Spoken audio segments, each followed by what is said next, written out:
It's the All Things Strange podcast. We are your hosts, Agent Anderson and Agent Ether.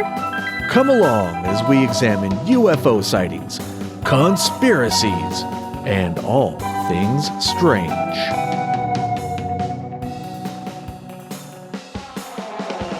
You can find all of our wonderful links in the description on the Linktree, where you can find our Discord, our Patreon, our merchandise, and more.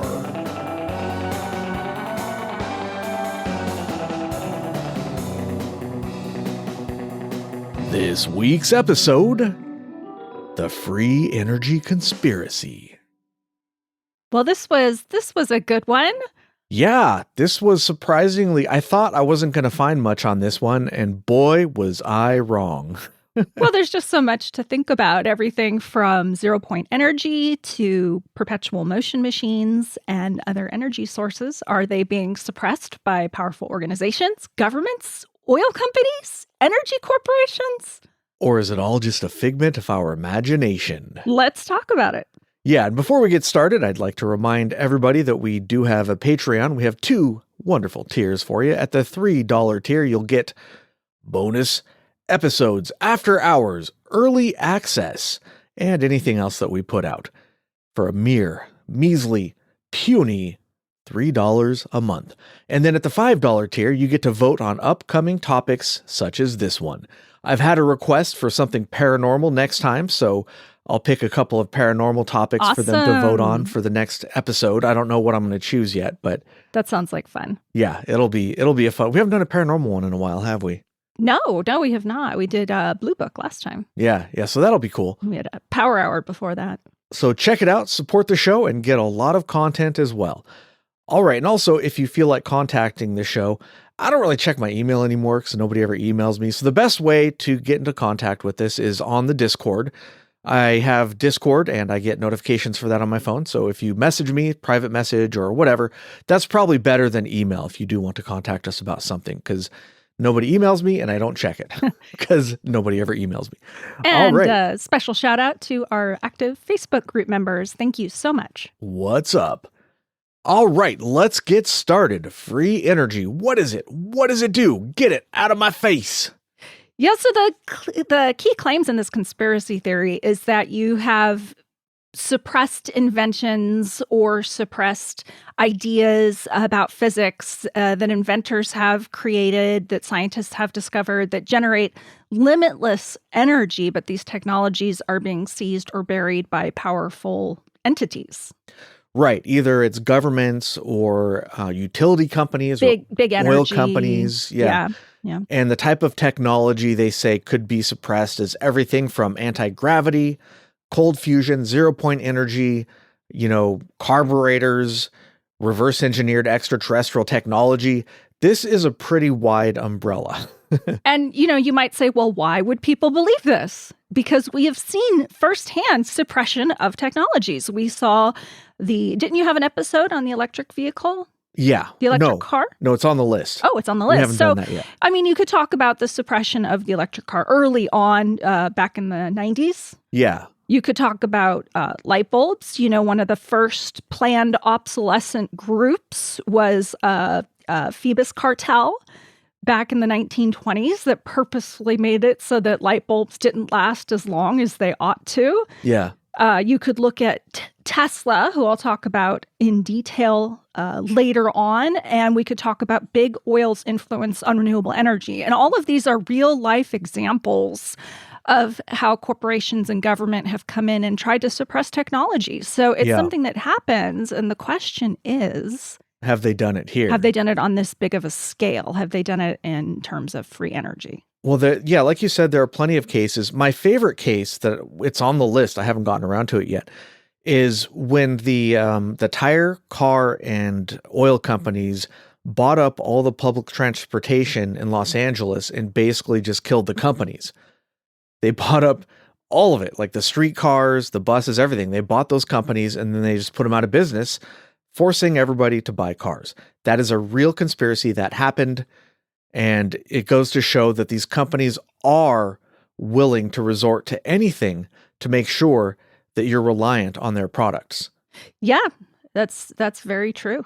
So before we get started talking about this kind of stuff, that just wanted to throw that out there, that it is a fact that these companies do things, but we don't know if they did it here yet. Or Right. do we? I don't know. Do we? We'll find out. There's also this idea that inventors have disappeared over time, Yes. have died under mysterious circumstances, that their work has been suppressed. For example, in the case of Tesla, on his death, the government seized all of his work, Yeah. all of his chests, all of his documents. And his family said not all of that has been returned. So there's a small portion of that material that's never been recovered or declassified. And because they said it's military secrets, or it could be used against the United States. So the government admits they kept some of that work and that they still have some of that work, and they won't release it to the public. So the question is, what exactly is being suppressed? Was it free energy, or is it something weaponized? We don't know because they won't tell us. Yeah, and Tesla came up with a lot of stuff. He Yes. was really a genius beyond his year, ahead of his time, I should say. Ahead of his time. He came Agreed. up with all sorts of things. Even that- his thought experiments. yeah, Like, he thought of a laser. Like, he didn't invent a laser, but he thought of a laser. He described a laser way before it was invented. yeah, super smart guy. To the point where you suspect he might actually be a time traveler from the future or something. Serious. He came Yeah, up with yeah. all kinds of really wild stuff. And a lot of his ideas have influenced technologies that are used today. Right. Alternating current, for instance. That was his big one. Yeah, I think that was- alternating current was definitely his big one. Yeah, there's a ton of stuff. I don't want to do a whole episode about Tesla, Because but yeah, we could do a whole episode about Tesla. easily. In fact, I put on the list Tesla versus Edison because I thought that'd be that'd be a fun way to do it, right? Yeah, they were kind of rivals. Well, it's more like Edison wanted to own everything, and Tesla didn't want to own everything. He wanted to Tesla invent kind stuff, of was you know? the opposite. Yeah, He had this idea that things like energy should be free. right. He had this bigger picture. Well, do you want to start with Tesla, or what do you have first in your notes there? I have other stuff, but we could start with Tesla. We could talk about Tesla's dream for wireless energy. Okay. So in 1901 in New York, he built something called a Wardenclyffe Tower. It was designed to provide wireless electricity to everyone, the whole world, essentially. It was supposed to be a way to transmit power without wires. The project was abandoned primarily due to funding. J.P. Morgan would pull funding. And the question is, why? Is it because this idea was revolutionary and would provide free energy? And when J.P. Morgan realized it was going to be free energy, he pulled funding? Or was it because Tesla was, had this grand vision and was maybe promising more than he was able to give on that budget? Well, no, that's actually, so the story I heard was that he gets the funding, he's building it, and he's testing it, and it's coming along. And JP Morgan asks him at some point, all right, now how are we going to charge customers? He's like, we can't. And Tesla says, we're not going to charge customers. There's no way to meter it. Yeah. There's no way to meter this. And he said, no, we're not going to charge them. We're just going to give everybody electricity.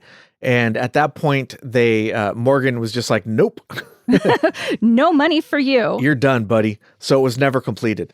He thought you could transmit electrical energy through the Earth's atmosphere and the ground itself, which is really interesting. So he thought the Earth could act as a conductor, and at the right frequency, power could be sent anywhere on the planet. Now, he said without loss. Mm-hmm. Now, this has never actually been proven. Yeah, but we're talking about Tesla here. I know. We are talking about Tesla. He might have had a way to get this to work, and we just don't know what it is. Well, wireless power transmission is real if you think about wireless charging and energy experiments. So it's something that is true.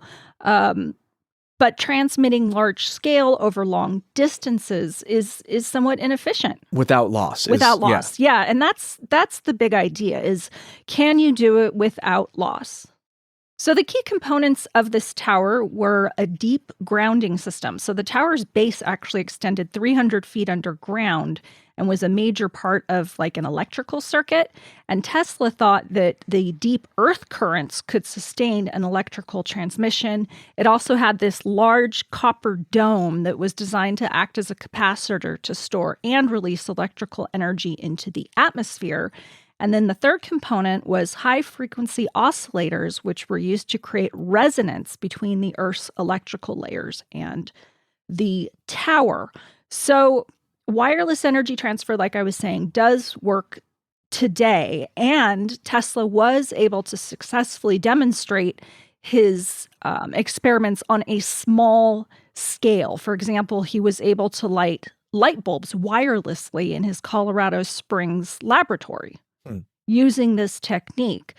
And modern researchers have said, yes, under certain specific feasible conditions, you could have something like this. The problem, as we said, is energy loss over distance. When you transmit large amounts of power, it's very inefficient. You have different environmental interference because of the Earth, like the ionosphere isn't a perfect conductor. Things like weather and terrain might affect the transmission as well. And even if it works, again, it's very practical for energy companies to invest in because they're not going to make a return on their investment. This would have to be something that the world communities came together to do for the benefit of mankind. Right. Yeah, because this stuff is not cheap to build. And none of this is inexpensive. And small scale engineering and research labs have tried to recreate some of the transmissions with mixed results. So they've had relatively limited success. And that doesn't mean that he was wrong. Maybe that just means that, his research that was confiscated, the details of that research, they don't have that at their fingertips. So, I mean, if he was a genius, if he was ahead of his time, maybe we still haven't even caught up to his ideas. Right. And it is possible. I mean, there's any number of ways you can go, any number of solutions to a problem. For instance, wireless charging. The thing, you put your cell phone down on the thing and it charges your phone wirelessly. Right. There was a wireless charger in that car we rented. This is a fairly new thing as far as, how long electricity's been around. I think they started showing up, in like the mid to late 2000s or something? I remember being blown away. But the technology to do that has been around for 100 years, just nobody thought to use it in that specific way. But all it's doing is taking a field. It's kind of like the way your spark plugs work, basically. You have a collapsing electronic field that fluctuates, essentially, and that causes a current in a wire, basically. I mean, that's a very crude way of how it works, from what I understand, but I mean, that's been around for an extremely long time, just nobody thought to use it to charge a battery wirelessly. But my point is that Tesla might have had some ideas that are not necessarily all that implausible or that are not like magic ideas, but ideas that nobody else has thought of. You know what I'm saying? Yeah, exactly. So he could have been ahead of the time, and the fact that his stuff was confiscated and never released, to me, I find very suspicious, and it does lead one to believe that there could be stuff in there that could help people, that could better society that they're suppressing for financial reasons. But who knows? Yeah, so interesting sort of, experiment that he did. It's too bad we don't know. We just don't know is what it comes down to, if it would have worked or not if he'd had that funding. Yeah. So Tesla's death, though, it wasn't untimely and it wasn't mysterious. He died in a hotel at an old age, some sort of heart condition. And that's when the FBI came in and seized all of his research papers. But there were other people inventors who have died under mysterious circumstances. I'll just mention them real quickly. Okay. If that's okay with you. We have Stanley Meyer, who claimed to have invented the water fuel cell that allowed cars to run on water.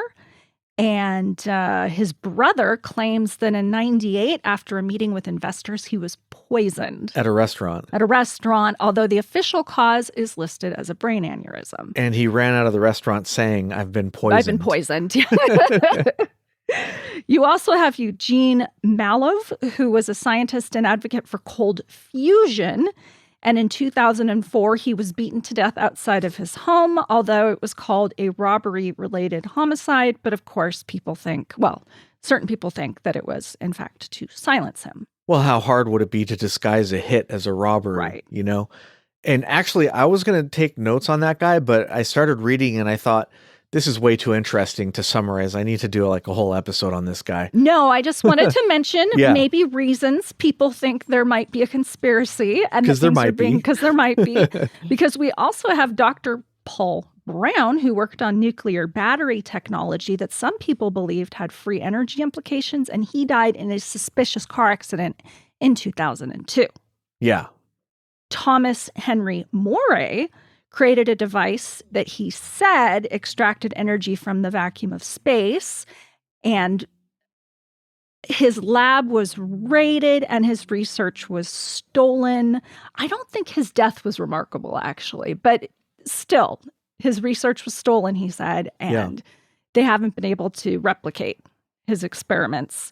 But you do have Aaron Salter, who was a retired police officer who claimed to have developed a water-powered car, who was killed in a mass shooting in 2022.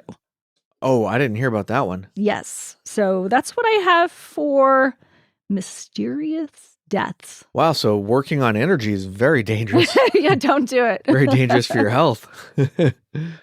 All right. Should I get into some 0-point energy? Yeah, sure. This one was really fun. So I don't actually know anything about quantum physics, and I'm not going to pretend like I do. So, take everything I say with a grain of salt.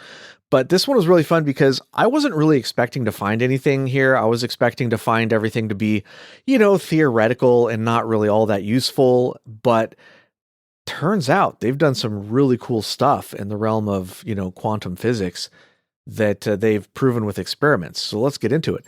So 0-point energy. Quantum physics tells us that things are constantly in motion or fluctuate in their lowest energy state. So the classical idea, as I understand it, is that when something reaches absolute zero, then it is in a state of zero energy and it no longer moves or anything like that. But when it comes to quantum understanding of the universe, stuff is always moving even when it's at absolute zero. So in other words, it could never be zero. There's no state where something has zero energy, no matter what. So, the entire universe is not really made up of particles. It's made up of different waveforms, including the vacuum of space. And this idea has to do, I guess, somehow with the Heisenberg uncertainty principle.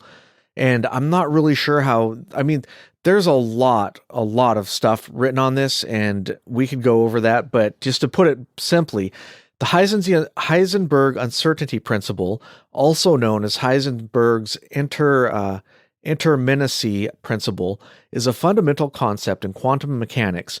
It states that there is a limit to the precision with which certain pairs of physical properties, such as position and momentum, can be simultaneously known. In other words, the more accurately one property is measured, the less accurately the other property can be known. Now, that doesn't make sense to me because you think, okay, I nailed down the location in space, so that should help me find out other properties, but apparently it doesn't. I don't understand it. I don't know, but apparently from this stems many, many other really interesting things, and 0-point energy is one of those things. I don't know how that works, but apparently it does. It has to do with position and momentum primarily, I guess. So mathematically, here's a quote, mathematically in wave mechanics, the uncertainty relation between position and momentum arises because the expressions of the wave function in the two corresponding orthonormal bases in Hilbert space are Fourier transforms of one another, i.e. position and momentum are conjugate variables. I don't know any of that means. That's math. That's actually what that's telling you is the uncertainty principle. In conceptual mathematical terms. Okay, yeah, I was going to ask you about that because it sounds really cool, but I have no idea what they're talking about there. So they're just talking about basically you can't know two the same. It makes it harder to know them both. If you look at the mathematical equation, it's saying you can't precisely know the location because the momentum becomes more uncertain, and there's like a mathematical relationship, and it's expressed as Planck's constant. Something like that. Something yes. something like that. It's been a while. And it's like it's a property of nature. It's not just a formula. Uh-huh. The idea in physics is that that's like a fundamental part of nature. Yeah. College was a long time ago. Because it has to do with uncertainty. Like there's uncertainty and entropy to everything. So if you try and pin down its position, everything else becomes more uncertain. Okay. In space. That makes sense to it. Yeah, I can sort of understand that a little bit. I only took the physics of light and sound, which is way, way easier to conceptualize than quantum mechanics. Well, I think the problem is that it doesn't work on a macroscopic everyday life scale. Right. If you think about it in terms of everyday life, you can't hold it in your hand. You can't hold it in your hand, and it doesn't have like these real world implications except for quantum mechanical implications. So when you're doing like science and science experiments at the quantum level, but if you think about it on a large scale, it starts to become a little fuzzy. Yeah. Whereas something like thermodynamics is a lot easier to wrap your head around. Right. You know, you turn on the toaster, it gets hot and the heat dissipates, and you can sort of feel that it's hot if you hold your hand, so you can see the heat is going from one place to another. So you can actually test that in the real world fairly easily, at least on a basic level. Whereas this stuff, it's just sort of like, it seems like magic to me. But so anyways, I mean, the whole point is, I guess, even at absolute zero, molecules are still jumping and jiving. They're still dancing around. So even the vacuum of space that doesn't have matter apparently still has energy. Now that's an interesting one. I found that concept to be really fascinating because in my mind, energy is tied to matter, right? You have molecules bouncing around because they have like potential energy and kinetic energy and stuff like that. Versus quantum fluctuations creating energy. In other words, you can have energy existing in the vacuum of space without the presence of matter at all. And I was like, wow, that's really cool. So apparently the universe is made of continuous fluctuating fields rather than a bunch of individual particles sticking together. I just like to throw my hand up and point out that this is one of the theories of the universe. This is all very theoretical because there are recent arguments, that we really just don't understand the universe on a quantum, level or on a macro level. Yeah. As far as like even stuff like the expansion of the universe. So things we're talking about here are theoretical and could change very quickly. Right. Our understanding can change very quickly. Yeah, the more you read about the universe, the less sense it makes. Yes, that's true too. It doesn't make any sense at all. Why are we here? Where did it come from? Where is it going? And, theoretically, if you could somehow extract the energy from these vibrating spatial anomalies, you would have an unlimited source of energy. But the question is, how do you create a technology exactly to do that? That's what we're talking about here. Yeah. Right. That's where it starts to get really fascinating, And hey, you know what? All it takes is one person, another Einstein, to just be sitting there in front of a campfire, roasting some squirrels, doing some thought experiments, and boom, they're going to figure it out someday, Yeah. But if these theories are correct, then it's only a matter of time. And they've tested some of this stuff. But I was looking, there's just so much to this stuff. I was looking, it gets really confusing with big fancy equations, and there's force fields, and there's virtual particles and virtual photons and all kinds of crazy stuff. So it gets really complicated really quick. And at some point I had to just say, okay, well, I can't just talk about all this stuff because I don't understand any of it. So I have to try to keep it simple, But so let's talk about how it relates more to like the idea of free energy, right? So, according to Wikipedia, anyways, here's a quote. Physicists overwhelmingly reject any possibility that the zero-point energy field can be exploited to obtain useful energy or uncompensated momentum. Such efforts are seen as tantamount to perpetual motion machines. Yeah. But I would also like to point out that when germs were first discovered, the older generations of scientists refused to believe that they existed, even though we had microscopes and proof of them and stuff like that. So it seems to me that unfortunately science goes in these like waves where, somebody establishes something and that's fact until they die and somebody else proves them wrong. But they sometimes fight very hard to keep their establishment going. So it seems strange to me that they would say, "Oh, this is not possible because I feel that it's not," and that's not science. Science has nothing to do with feelings. It has to do with, can you prove it or can you not prove it? I would argue that it's not only that, but again, like I mentioned earlier, the harnessing it, the ability to actually have any sort of ability to extract this energy. Yeah, just because nobody's figured it out yet, though. If you look at the history of science, it's the history of people doing the impossible. That's true. It's the history of people doing the impossible, imagining something that nobody's imagined before. Then after the fact, sometimes it becomes really obvious. But before that, people have been trying to do it for sometimes thousands of years and not succeeding. And then somebody figures it out. Like flight. Did you know that a bird's wing is a very similar shape to an airplane wing? So 10,000 years ago, all somebody would have had to do is look at the shape of a bird's wing, make that, and then they could have flown. But nobody thought to do it until relatively recently, and now we have airplanes. And it's something that's not that hard to construct. You just have to construct an airfoil shape that is curved on the top and flat on the bottom, roughly speaking, But nobody thought to do it. And it was impossible and ridiculous until somebody figured it out. And now it's commonplace and every day, So whenever I see somebody saying this is impossible or it can't be done, I just find it frustrating. So I'm like, dude, you're a physicist, you're a scientist. You should be imagining things and making them happen rather than telling people that they can't do things. Don't you point your finger at me. You're not this kind of physicist. If you were, you wouldn't be on this show. No, it's not all physicists. It's just some of them who say things are impossible. Maybe for them it's impossible, but not for everybody, But just because some physicists don't think it's possible doesn't mean that aerospace and defense contractors, the Department of Defense, other nations besides the United States, they're all researching it, so they think that it's possible.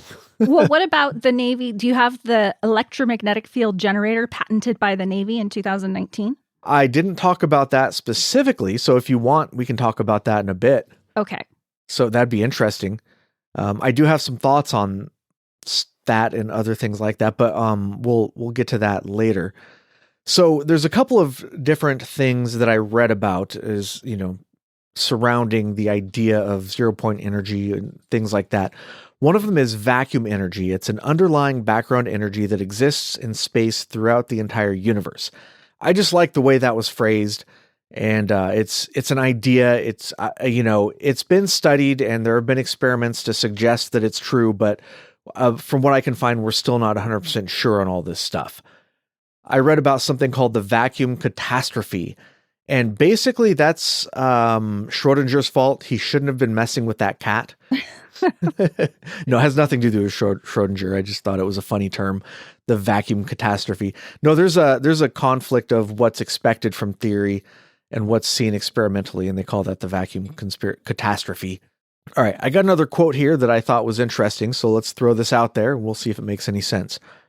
Quantum field theory states that all fundamental fields, such as the electromagnetic field, must be quantized at every point in space.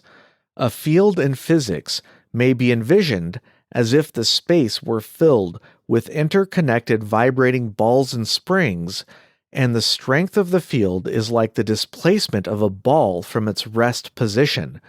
The theory requires vibrations in, or more accurately changes in the strength of, such a field to propagate as per the appropriate wave equation for the particular field in question.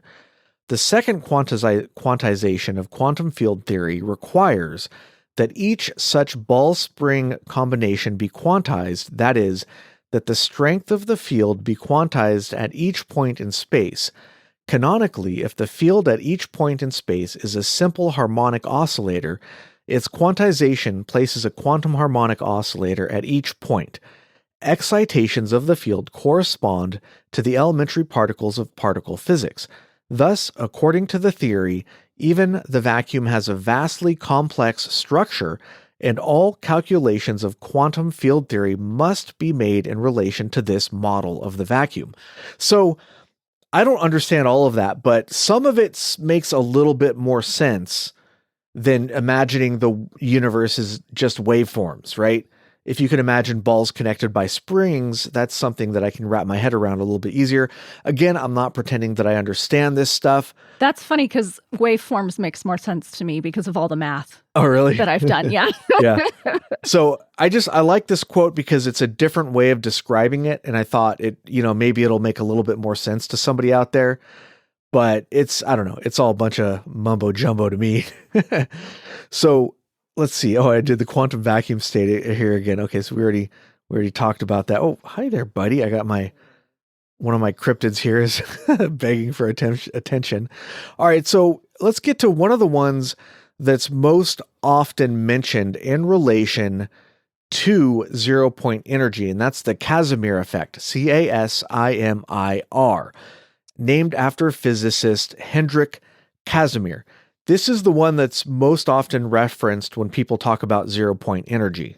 All right, my little cryptid wanted up here, so I picked him up. He's on my lap. Apologies, he's making noises probably. He's very noisy. Yeah. Now he's in my way. I can't see my notes, little guy. Have you heard of the Casimir effect, Agent Ether? I have heard of the Casimir effect. That's kind of older, though. It's an older scientific idea, right? From the 40s. Yeah, it's been around a while, but people have been building on the idea. At first, it was more of a thought experiment, and it's been tested in experiments and proven to be actually true. So let's get to a description of this. The Casimir effect, or Casimir force, is a physical force acting on the macroscopic boundaries of a confined space, which arises from the quantum fluctuations of a field. The term Casimir pressure is sometimes used when it is described in units of force per unit area. The typical example is of two uncharged conductive plates in a vacuum placed a few nanometers apart. In a classical description, the lack of an external field means that no field exists between the plates and no force connects them.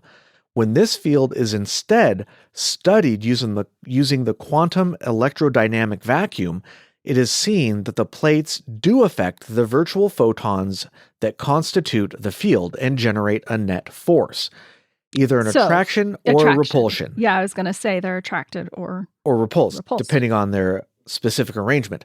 Although the Casimir effect can be expressed in terms of virtual particles interacting with the objects, it is best described and more easily calculated in terms of the zero-point energy of a quantized field and their intervening space between the objects.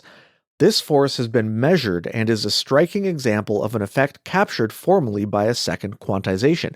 So you're talking about a way to capture this force.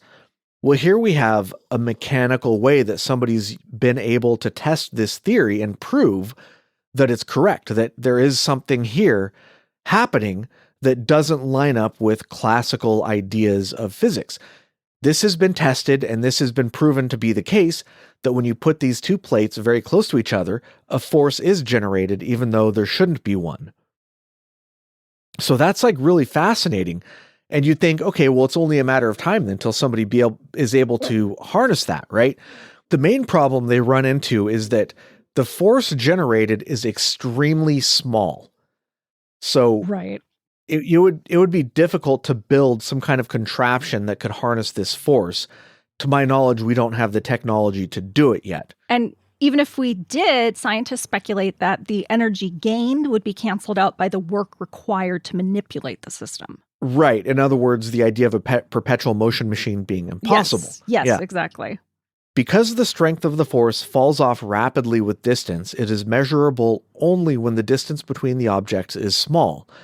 This force becomes so strong that it becomes the dominant force between uncharged conductors at sub-micron scales. In fact, at separations of 10 nanometers, about 100 times the typical size of an atom, the Casimir effect produces the equivalent of about 1 atmosphere of pressure. The precise value depends on surface geometry and other factors. So, I mean, 1 atmosphere, that's a lot, that's a reasonable amount of pressure. So that's pretty interesting. And they've, like I said, they've been able to test this. And you think it'd be able to, some point, they'd be able to harness this to generate energy without fuel or work being done, or propulsion. Yeah, exactly. That's one of the things they threw out there. There have been some ideas using this, some theoretical ideas, such as Robert Forward's vacuum fluctuation battery that is sort of like a thought experiment, but it's never been built. But theoretically, you could use the Casimir effect. And now this might be like a really stupid idea, but I was wondering if one of the things that they are often talking about when they're talking about UFOs is something called a metamaterial. And that's a material with some unusual properties, right? And I don't know, what is the exact definition of that? Let me look that up. So a metamaterial is a type of material engineered to have a property typically rarely observed in naturally occurring materials that is derived not from the properties of the base material, but from their newly designed structures. They are usually fashioned from multiple materials, such as metals and plastics, and are usually arranged in repeating patterns. So they talk about this in UFOs and that we found metamaterials from extraterrestrial crafts and all that stuff. But what if we're able to develop something that to the naked eye looked like a sheet of metal or plastic, but at a microscopic level or a nanoscopic level, it was a whole bunch of little tiny nanoparticle sized plates being held very close together, generating energy from the Casimir effect. I don't know. I don't think we have the technology to build something like that, but what if you could build something like that? You'd have a whole bunch of them in a very small space. Perhaps you could somehow use that to harness energy. I don't know. Sometimes my imagination goes to these places. I don't know if that makes any sense or not. It's probably not. So in 1999, a scientist from JPL, Caltech, Jet Propulsion Laboratory at Caltech. Caltech is where the guys and gals from Big Bang Theory work, right? I think. Over in Pasadena. Yeah. Anyways, they published a thought experiment for a Casimir engine, and they showed that a continuous positive net exchange of energy was possible. Quote, in the event of no other alternative explanation, one should conclude that major technological advances in the area of endless byproduct-free energy production could be achieved. So this is like a real publication from one of the leading universities in this area. So that's pretty interesting. So they think it's possible at the very least, somebody who knows about these things, not some weird podcaster wearing an aluminum foil hat. And I'm gonna stand on my take that one to my grave. Aluminum is a better repulsor of orbital space lasers than tin. Don't bother with the tin foil. You got to use aluminum. Aluminum foil. Yeah. In 2008, Heish and Model patented a device that could generate energy using the Casimir effect using a gas that circulates through a Casimir cavity. It was tested in 2012, and it apparently gave excess energy, supposedly, but it's still being studied and researched. This is 2008, and they're still researching this? Come on, guys. Get with it. How much time do you need? Figure it out already. In 2000, Armin Allahavdin, apologies for the pronunciation here, Allahverdyn, Alhavdin, and Theo Nieuwenhuizen broke the laws of thermodynamics. They broke the laws of thermodynamics when they showed in a paper that it was possible to extract 0-point energy. And again, not a whole lot more about that one, but they proved it theoretically anyways, apparently, according to what I saw. Henry William Wallace worked for GE Aerospace, and he received 3 patents from 1971 to 1974. He devised an experiment that could use the kinematic field or gravitomagnetic field, aka anti-gravity. And here's some quotes. Here's a quote about that. Referring to Wallace's patents, a New Scientist article in 1980 stated, quote, although the Wallace patents were initially ignored as cranky, not upset cranky, but as in like a crackpot crank type of a way, ignored as cranky, observers believe that his invention is now under serious but secret investigation by the military authorities in the United States. The military may now regret that the patents have already been granted and so are available for anyone to read. So in other words, this guy came up with these ideas, came up with some patents, and then nothing. We don't know. Where is his work? Where is he now? We don't know. Was it developed further? I don't know. But apparently he was developing anti-gravity and nothing. So it could have been covered up, you know? And I think that if you had anti-gravity, the weapons potential for that would be pretty crazy, you know? Yeah. If you could send something that didn't have to worry about gravity and you could send it at an extremely fast speed, you could send a bullet across the planet and assassinate from anybody from any point in time, or I mean, any point in space, you know? So maybe there's a good reason they're suppressing it, you know? A further reference to Wallace's patents occur in an electric propulsion study prepared for the astronautics laboratory at Edwards Air Force Base, which states, quote, the patents are written in a very believable style, which include part numbers, sources for some components, and diagrams of data. Attempts were made to contact Wallace using patent addresses and other sources, but he was not located, nor is there a trace of what became of his work. The concept can be somewhat justified on general relativistic grounds, since rotating frames of time varying fields are expected to emit gravitational waves. I don't know what that means, but I don't know how that does anything, but sure, why not? But I mean, that's one thing where I tried to find out more about it. I couldn't really find anything else about it. You're just like that was it. That was it. You're like, huh, that sounds interesting. Where did it go? Where did he go? So I have a few more different things here on 0 point energy. Let me see what time we're looking at. We're about 45 minutes here. So I think I'm going to skip the other stuff I have on 0 point energy for now. I might throw them into a little bonus episode or maybe some after hours or something. I don't know. But suffice to say, let's just end up with 0 point energy to say that surprisingly, they have found that some of this stuff, the theoretical stuff, has been proven by experiments, right? Like the Casimir effect. Yeah. So the Casimir effect is real. And some actual scientists, not just me, actual scientists think it could be harnessed. So that's really exciting. So I was really surprised by that. I was expecting this to be nothing but a bunch of nonsense, but it turns out that it's not. There really could be some way of harnessing this energy of the universe. There's a recent patent from the U.S. Navy, 2019. Yeah. And they have an electromagnetic field generator, and it was created by Dr. Salvatore Pais, P-A-I-S. At least that's who filed the patent. Mm-hmm.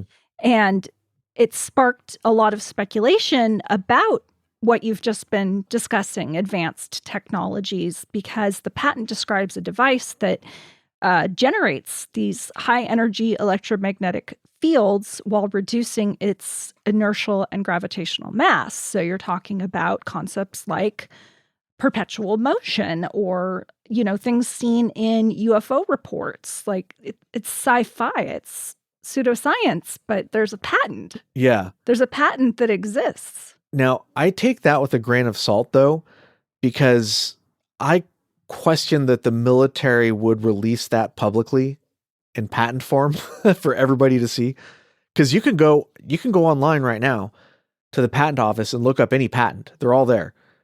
So to me, that seems like it's sort of like a disinformation kind of a thing.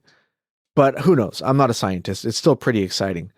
Yeah, that's true. You could say that, but I mean, it does suggest that maybe exotic propulsion research is ongoing within Oh, the military. oh, there's no doubt. I mean, we know for a fact that exotic propulsion is being researched. 100% it is. We know that for a fact. And just because it's patented doesn't mean it works, but Right. it's still suspicious, even Yeah. if it's speculative. Yeah, we know for a fact they're researching. We just don't know what they found because it obviously would be top secret. So before we get off of 0 Point, I wanted to read one more quote because part of this quote I found to be extremely interesting. So vacuum field perturbations are simulated by fluid field perturbations, and the aerodynamic resistance of viscous drag exerted on the interior of the vehicle is compared to the Lorentz force exerted by the 0 Point field, aka, or a Casimir-like force exerted on the exterior by unbalanced 0 Point radiation pressures.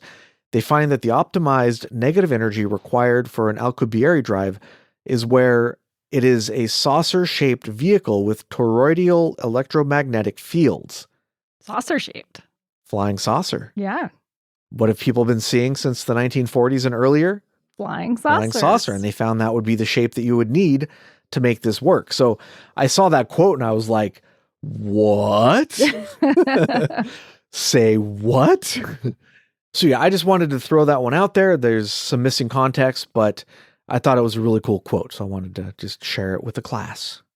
Very nice. All right. What do you got for us, Agent Ether? I have wireless electricity transmission via microwaves for space-based solar power, or SBSP.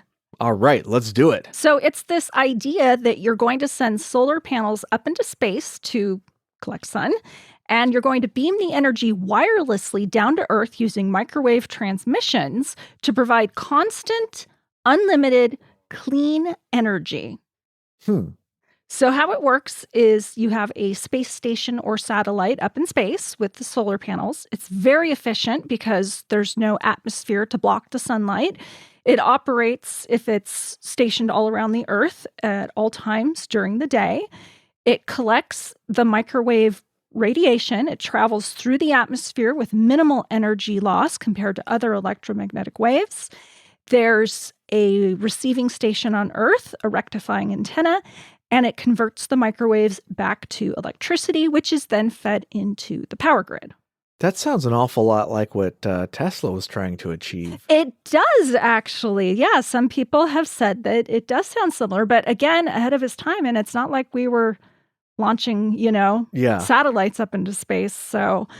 And there's no greenhouse emissions, there's no need for power lines, and it could power the entire planet. So the problems, of course, are the high cost of launch and construction. A misalignment in the microwave beam could be hazardous to your health. Yeah, microwaves do tend to cook things. And there are public concerns about radiation, even though microwave transmission is considered safe at the planned energy levels. People do worry about some long-term effects beyond the beam accuracy and safety aspect of it. So my understanding of microwaves, this might be wrong, but my understanding of the microwave frequencies is that they cause molecules and things to sort of jiggle around and rub up against each other, and they heat up. It has anything to do with radiation. Right. Two completely different things. So if you put your hand in the microwave, you might get burned and it might hurt and you might lose your hand, but it would not irradiate your hand. So it's kind of cool because if you think about the long-term, wide-scale implications, it's not just replacing fossil fuels here on Earth. It's energy supply to lunar bases or energy supply to Mars colonies. And I mentioned the lunar bases because I think it's China. Let me forward ahead in my notes here. Yeah, China plans on creating a whole space station, a whole solar-based power station by 2035. Wow. And they say it's going to be another Three Gorges Dam project, but above the Earth. And they're creating these huge payload rockets that are going to be able to launch these payloads less expensive into the orbit. They're going to install a solar array 1 kilometer wide across 36,000 kilometers of geostationary orbit. And the energy collected in 1 year would be equivalent to the total amount of oil that can be extracted from the Earth. Now, this is from... What? Yeah. Wait.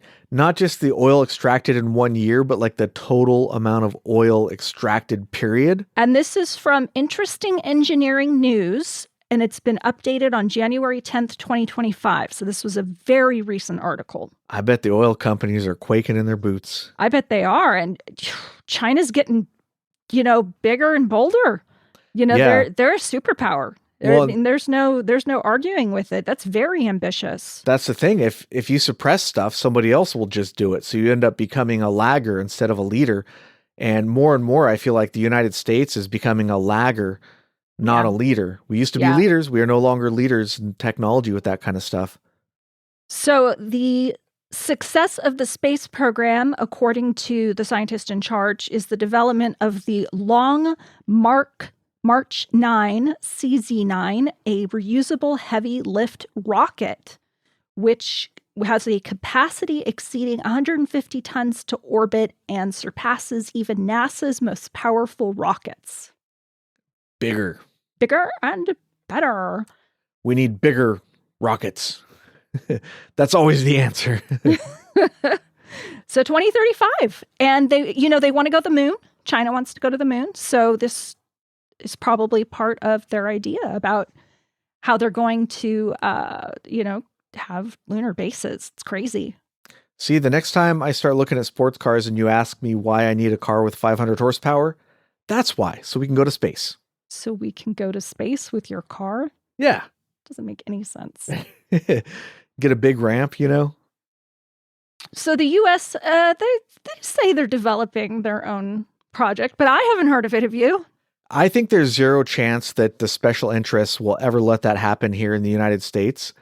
They would rather the country die and burn and they make money along the way than to do something like that. And it's crazy. Like, you see this, that sounds insane, but think of an example, for instance, when MP3s came out. I've used this before on the show, but when MP3s came out, instead of embracing the new technology that in hindsight was inevitable, the record industry rejected it and tried to stop it from happening, right? So that was never going to happen. The technology was inevitable. So instead of them becoming a part of this technology, they just lost a lot of money and other people became a part of that technology. No, it's true. So it's the same thing. Like, these oil companies, instead of reinvesting into new technology, they would prefer to lobby against it and try to prevent it from happening. But you cannot prevent the inevitable forever. You can only delay it. And sooner or later, somebody's going to do it. And then we don't need the oil companies anymore. And then it's game over for them. Buddy. But our little cryptid here is... He's in a mood. What's up, buddy? What's up, little guy? So it says here that there's some military interest in the SBSP, but nothing for us, the common man, as far as energy is concerned. It looks like defense contractors have projects going on, including the U.S. Department of Defense for military energy supply and for a military-grade SBSP system.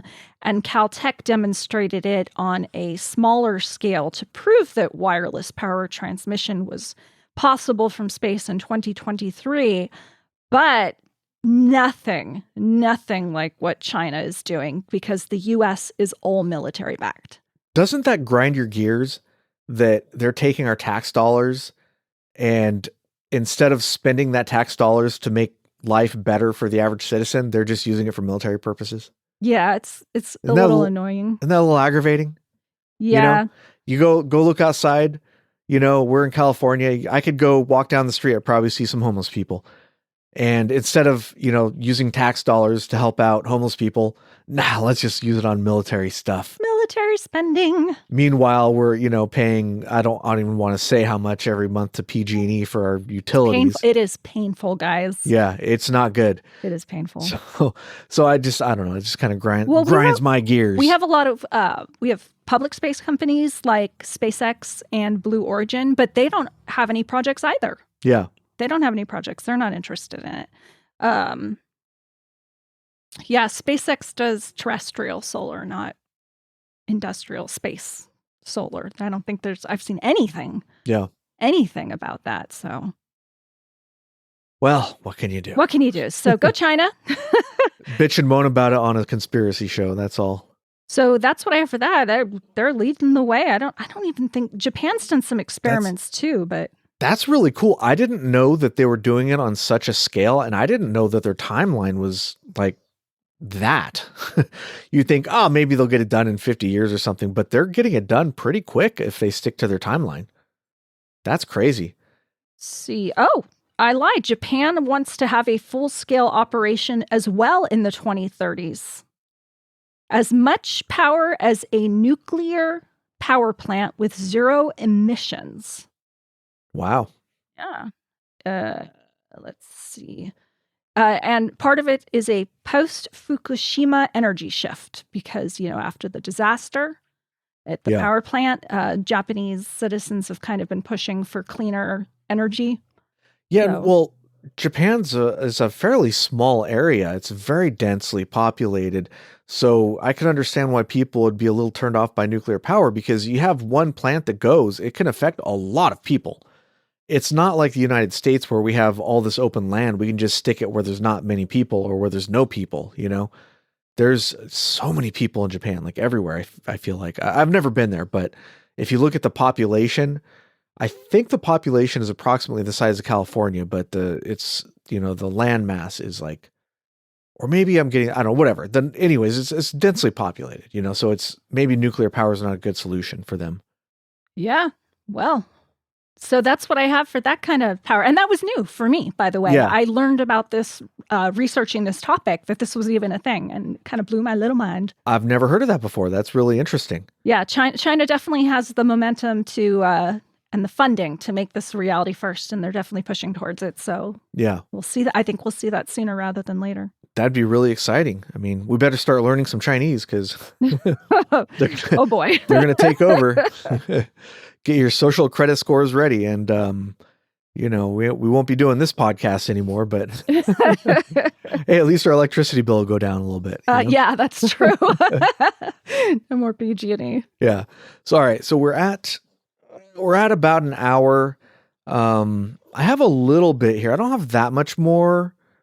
Well, I do have I don't know. So why don't we do reconvene for a part 2, maybe tomorrow, and we'll That's everything I have. Oh, it's everything you have. Okay, well, I'll just finish up then. Let's see here. So I skipped this bit. So I'll go on to talk about something that I think is a lot of fun because I've been hearing about it my whole life. That is the super fuel efficient carburetor. It goes by different names: 100 mile per gallon, 200 mile per gallon carburetor. I've always heard of this one my whole life. Friend of a friend kind of a thing. Oh, my friend's cousin bought this and put it on their car and it worked. It worked. But, then some men in black came and confiscated it, or somebody stole the car and they never saw it again, or, stuff like that. So it's been like an urban myth that I've heard about for a long time. So I wanted to research it a little bit to see if there was anything behind these stories. It turns out that you can find references to this going back as far as like the 1920s. So this one's been around a long time. The earliest case I could find was in 1928. Charles Nelson Pogge, a Canadian inventor, filed patents for a new type of carburetor that could get 200 miles per gallon. And it worked apparently by completely vaporizing fuel before it entered the cylinder, thus improving efficiency. That's so the way your car works basically is before the air enters the cylinder, it has to be mixed with the fuel, and the fuel is vaporized by, a carburetor back then. These days, everybody has fuel injection, different way of getting the same result. And think of it, basically it's like a squirt bottle, right? If you take a squirt bottle and you go like that, and it puts out like a puff of water that turns it into a mist, that's basically what it does, creating a fuel. Buddy, that's very rude. That's basically what your car does, creating a fuel-air mixture that's then ignited to create a controlled explosion that pushes the piston downwards, turning potential energy into kinetic energy, pushing that down, turning your crankshaft, and then putting that energy to your wheels through the transmission. It's roughly speaking. So they're talking about vaporizing the fuel in a different way to get more efficiency out of it. The science, I'm not sure about if that's even possible. It doesn't really make a whole lot of sense to me because a certain unit of fuel has a certain amount of heat energy, and you're only going to get that amount of heat energy out of that fuel depending on, if you vaporize it differently, it's not going to burn any more heat energy. You have a limited amount of energy and in a specific amount of fuel. So it doesn't really make sense to me, but this was around for a while and it was widely reported on in the 1930s. And there were a lot of stories about it in newspapers and magazines and things covered it. There were apparently mysterious bankers and investors and even Ford Motor Company that were rumored to be involved somehow. But by 1936, some people started to doubt Pog's designs.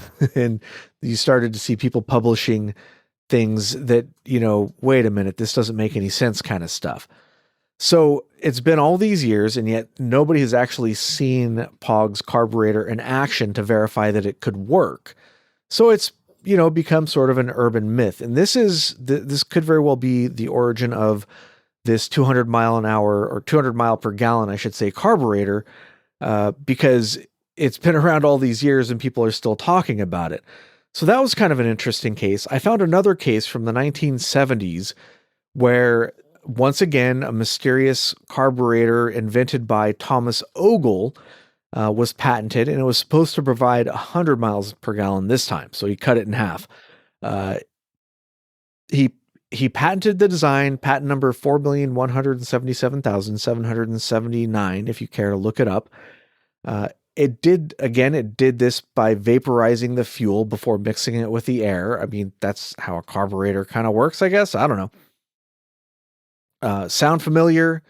To the previous one? Sounds pretty familiar. In 1977, Ogle demonstrated the technology on a 1970 Ford Galaxy, and this blew up in the media and the news. Of course, the oil industry wasn't in favor of such a technology because they would lose a ton of money if you got such good gas mileage. But I'm sure the oil industry wouldn't do anything nefarious, right, to kill this idea. Of course not. But it turns out that Thomas Ogle died under strange circumstances in 1981 at the age of 34. From what I could gather, it was a suspicious drug overdose. Now, so honestly, looking into this one, I couldn't find a whole lot of substance there. And it appears that Thomas Ogle was a grifter, but the fact that he died under strange circumstances kind of makes people believe that there was some kind of grand conspiracy here, right? Right. So who knows? I didn't have time to look into this one into great depth. This might be one that could be its own episode, but it is a really interesting story. And it's this story from the 1970s with Thomas Ogle, and the other story, the previous story from 1920s with Charles Nelson Pog. Those are probably the originators of this urban myth of this carburetor that could get you unreal gas mileage. And there's been a couple of other similar ones, like you mentioned earlier, the fella that developed a car that could run on water. There's been a couple of things like that throughout the years. So, but there's always been this urban myth. Every once in a while, you hear about some car that can run, without ever having to refill the gas tank, or it can run on water, or, something like that. Let's see. So you mentioned Eugene Mallove earlier, so I won't talk about him, but I will end up the episode by saying that I also ran across many, many scams when researching this episode. These scams tend to come in two different varieties. The first variety is somebody selling a device that is some sort of perpetual motion machine or some sort of power generator or something that you can purchase yourself for the low cost of $5,000, and you never have to pay a utility again. You can, have free electricity. And the second type is somebody who comes up with a publicly traded company, and they're developing a larger scale generator that can power an entire city. And if you get in now, you can get the stock before it blows up and make a lot of money. There are tons and tons of these. I ran across a significant number of them. So, if you're listening to this and you're being encouraged by some of the stuff we're talking about, which is exciting, you need to be very cautious because there's a lot of scams out there too. So that's pretty much all I had, minus the couple of things I didn't talk about for 0 Point Energy. Maybe I'll throw them out there for the after hours. I don't know. But so it's a really exciting topic. There's so many different subcategories to this one that we could go on and on and on. Yeah, we didn't even talk about perpetual motion machines. Yeah, there's cold fusion. We didn't talk about cold fusion. Oh, we did not talk about cold fusion. There's a ton of things we didn't cover just because we just don't have time. So this is a really fascinating topic that leads to a lot of other stuff. So if you're interested, go look it up for yourself, go do your own research, and you will probably find a lot of fascinating stuff. I was expecting this one to be one of those ones where I didn't find anything and I would have to probably do a lot of padding, Sometimes people, they request a topic, so I do the topic, but you need some padding to really fill out the episode because there's not really very much substance to it. That was not the case here. I found a surprising amount of stuff for this one. So it was a really cool topic. Yeah, and I love learning a little bit more about Tesla. I learned some really random facts, which if we ever do an episode about Tesla, we can talk more about. But like his pigeon lover? He was a pigeon lover, and towards the end of his life, he was kind of OCD and had some really weird habits and ideas and obsessions. And I had no idea. Yeah.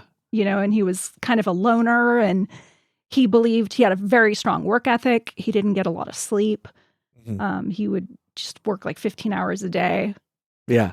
You're really interesting. Dude. Yeah. It's almost like in order to be that smart, your brain has to be wired a certain way to where you're not like a normal person. You know what I mean? Like your brain's wired differently than other people, Very interesting. Very interesting individual though. Yeah. And real interesting dude. All right. Well, I think that's all we got for you this time. Thank you guys so much for listening. And if you're watching or listening to this on YouTube, go ahead and leave a comment if you have any comments and give us a like and a subscribe. That really helps out the show. And if you're listening to it on a podcasting platform, thank you so much for listening, and leave us a review if you are allowed to do so. A lot of them don't allow it. So thank you guys so much for listening. And until next time, keep it strange.